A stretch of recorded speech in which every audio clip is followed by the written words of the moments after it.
Assalamualaikum warahmatullahi wabarakatuh. Al-Quran merupakan kitab suci bagi umat Islam yang wajib dipercaya. Al-Quran berisi tentang tuntunan, adab, sains, dan keilmuan, hingga argumentasi sejarah.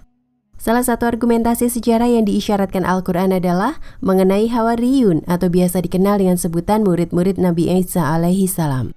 Dalam kitab Al-Mizan fi Tafsir Al-Quran karya Sayyid Muhammad Hussein, kata Hawariyun dalam bahasa Arab berasal dari kata hur yang berarti sangat putih. Sedangkan dalam Al-Quran, kata Hawariyun adalah sebutan untuk murid-murid Nabi Isa alaihi salam yang berjumlah 12 orang. Meski kata Hawariyun sendiri tak berarti 12. Allah Subhanahu wa Ta'ala berfirman dalam Al-Quran surat Ali Imran ayat 52 hingga 53, yang artinya, setelah Isa menyadari akan kekafiran mereka, ia berkata, "Siapakah yang akan menjadi pembelaku di jalan Allah?" Para murid pun berkata, "Kamilah pembela-pembela Allah, kami beriman kepada Allah, dan saksikanlah bahwa kami adalah orang-orang yang tunduk. Tuhan, kami beriman kepada apa yang Engkau wahyukan, dan kami mengikuti Rasul, maka masukkanlah kami bersama mereka yang memberi kesaksian."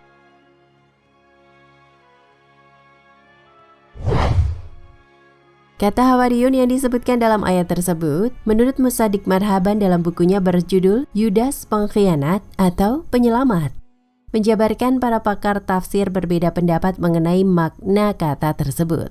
Sebagian mufasir atau ahli tafsir berpendapat bahwa makna Hawariyun adalah untuk menjelaskan pakaian murid-murid Isa alaihi salam yang serba putih. Sedangkan mufasir lainnya berpendapat bahwa kata Hawariyun di sana adalah sebutan untuk murid-murid Isa alaihi salam berdasarkan kelompok dan status sosialnya. Sebab murid-murid Nabi Isa alaihi salam dikenal berasal dari kelompok atau kelas masyarakat yang berbeda-beda di kalangan masyarakat saat itu. Menurutnya, pandangan pertama dari kalangan mufasir tidak dilandasi fakta sejarah yang jelas. Sedangkan pandangan kedua menyebutkan bahwa mereka berasal dari kelas atau kelompok masyarakat yang berbeda, seperti nelayan, pengusaha, rohaniawan, dan lainnya.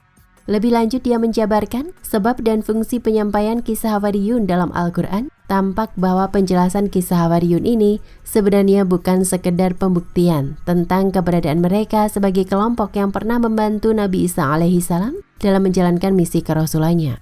Namun Al-Quran juga menjelaskan mengenai keadaan mereka di saat mengalami masa-masa sulit yang pernah terjadi bersama Nabi Isa alaihi salam.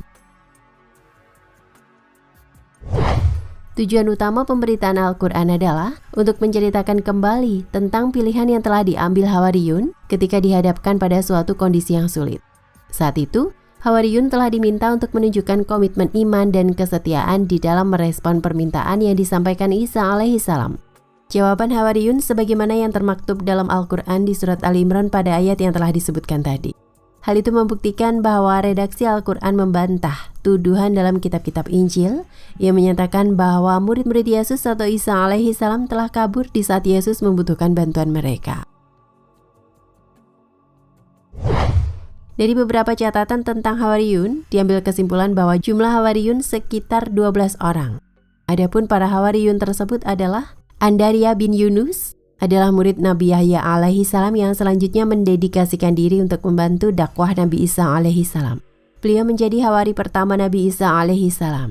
Syam'un al-Khalifah bin Yunus adalah nelayan Baitu Saida yang berdomisili di negeri Al-Jaliliyah, daerah Libanon sekarang. Ia adalah saudara Andaria bin Yunus. Nabi Isa alaihi salam menjulukinya dengan sebutan Al-Khalifah yang berarti batu. Syam'un memiliki murid bernama Markus, yaitu tokoh yang berkontribusi dalam melakukan perawian seluruh kehidupan Nabi Isa alaihi salam. Perawian ini selanjutnya diakui kaum gereja dan ditetapkan sebagai Injil Markus.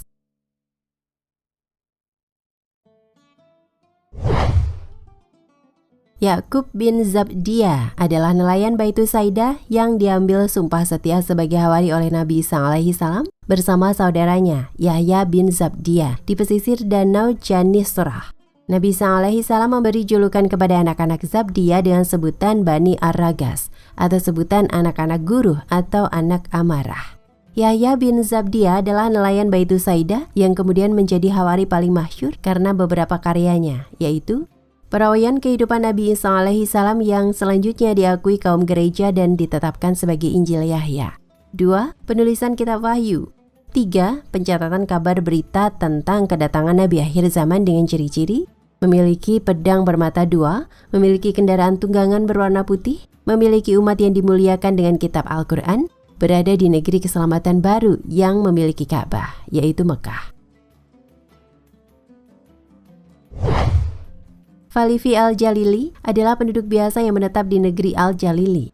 Yakub bin Al-Lifi adalah hawari yang berasal dari keluarga pembesar Bani Israel yang cukup dihormati.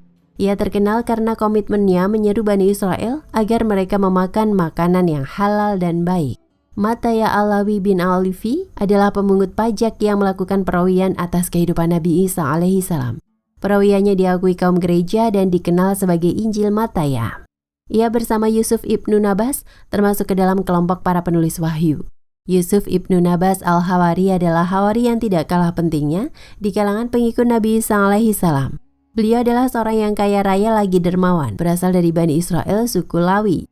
Yusuf ibnu Nabas juga merawi kehidupan Nabi Isa alaihi salam yang selanjutnya dikenal dengan Injil Barnabas. Namun oleh kalangan gereja, buatan Syaul selanjutnya tidak diakui oleh karena subjektivitas Syaul terhadapnya. Ibnu Nabas termasuk hawari pencatat wahyu bersama Mata Alawiyah. Ia awalnya berdakwah bersama Syaul ke negeri Siprus, Asia Kecil, Yunani, Romawi, Tarsis, dan negeri-negeri Arab serta Afrika. Dalam perkembangan dakwahnya bersama Syaul, Ibnu Nabas menemukan kejanggalan dari setiap dakwah Syaul yang mulai bertentangan dengan ajaran Nabi Isa alaihi salam. Akhirnya, ia memisahkan diri dari komunitas yang digagas Syaul dan memutuskan kembali bersama pembantunya yang bernama Yahya ke Siprus. Semenjak itu, Syaul dengan surat-suratnya selalu menghujat dan sangat memusuhi Ibnu Nabas. Bahkan ia juga memusuhi beberapa hawari lainnya yang tetap teguh memegang risalah Nabi Isa alaihi salam dengan fitnahan dan kebohongan. Di antaranya adalah Yakub atau Yamisi dan Syam'un al-Khaifa. Tujuan utama pemberitaan Al-Quran adalah untuk menceritakan kembali tentang pilihan yang telah diambil Hawariyun ketika dihadapkan pada suatu kondisi yang sulit. Saat itu, Hawariyun telah diminta untuk menunjukkan komitmen iman dan kesetiaan di dalam merespon permintaan yang disampaikan Isa alaihi salam. Jawaban Hawariyun sebagaimana yang termaktub dalam Al-Quran di surat Ali Imran pada ayat yang telah disebutkan tadi. Hal itu membuktikan bahwa redaksi Al-Quran membantah tuduhan dalam kitab-kitab Injil yang menyatakan bahwa murid-murid Yesus atau Isa alaihi salam telah kabur di saat Yesus membutuhkan bantuan mereka. Dalam pembahasan ini juga dijabarkan bahwa kata Hawariyun dalam Al-Quran pun sebenarnya tidak terkait dengan hal-hal yang bersifat materialistik. Akan tetapi untuk menjelaskan kembali tentang kepribadian mereka yang suci dan bersih atas segala tuduhan umat Yahudi kala itu. Wallahu a'lam bishawab. Nah, pemirsa Ensiklopedia Al-Fatih, sampai di sini perjumpaan kita kali ini. Semoga menginspirasi.